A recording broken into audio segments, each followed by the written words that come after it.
diapazonuna əsasən qurulmuş diaqrama görə B2 xanasının qiyməti neçədir? Müəllimlər, burada B1 gizlədilib deyil, ancaq bizdən B2-nin dəyəri soruşulur, yəni qiyməti soruşulur.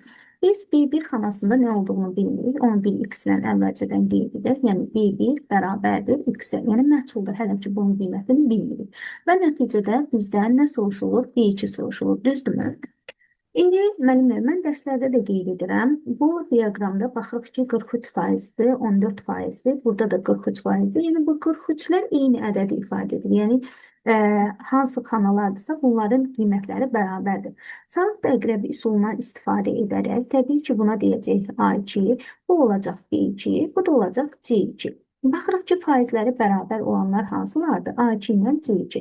Demək, bunları ifadə edən ədədlər də bir-birinə bərabərdir. O zaman əvvəlcədən yaza bilərik ki, A2 bərabərdir C2. Çünki A2 də 43%-dir, düzdürmü? C2 də 43%-dir. Və demək, bunlar bir-birinə bərabərdir. İndi başlayaq hesablamağa müəllimlər. A2-nin qiymətini hesablayaq. A2 bərabərdir C1, C1 12 çıxılsın A1, yəni 6 bölünsün 2-yə.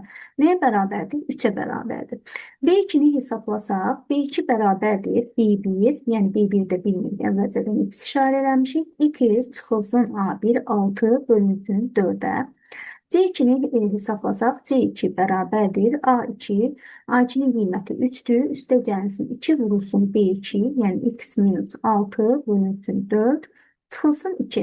İfadəni biraz da sadələşdirsək, 3-dən 2 çıxdıq, burada qalır 1. Üstə gəlsin 2 ilə də 4-ü ixtisar eləsək, x minus 6 bölünsün 2-yə. Artıq biz A2-nin C2-yə bərabər olduğuna görə, yəni bu ədədlər bu ifadəni bir-birinə bərabər götürəcək. Yəni 3 bərabərdir. 1 üstə gəlinsin, x minus 6 bölünsün 2-yə. Məxrəcdən azad olmaq üçün hər tərəfi 2-yə vursaq, burada demək olacaq 2 üstə gəlsin, x minus 6 bərabərdir 6-ya. Buradan da x minus 6 bərabərdir 4-ə, x-imiz də bərabərdir 10-a. Biz əvvəlcədən B1-i nə ilə işarələmişdik? X-lə. Yəni, B1-in qiyməti nəyə bərabər oldu? 10-a bərabər oldu. Amma müəllimlər, diqqət etsək, məsələnin şərtinə bizdən B2 xanasının qiyməti neçədir soruşur. B2 də burada nəyə bərabər idi? B2 yenidən yazaq. X minus 6 bölünsün 4. X-in qiyməti 10-dur. Ondan çıxırıq 6-nı bölürük 4-ə. 4 bölünsün 4 nəyə bərabərdir? 1-ə bərabər olmuş olacaq. Yəni bu sualın cavabı olacaq 1.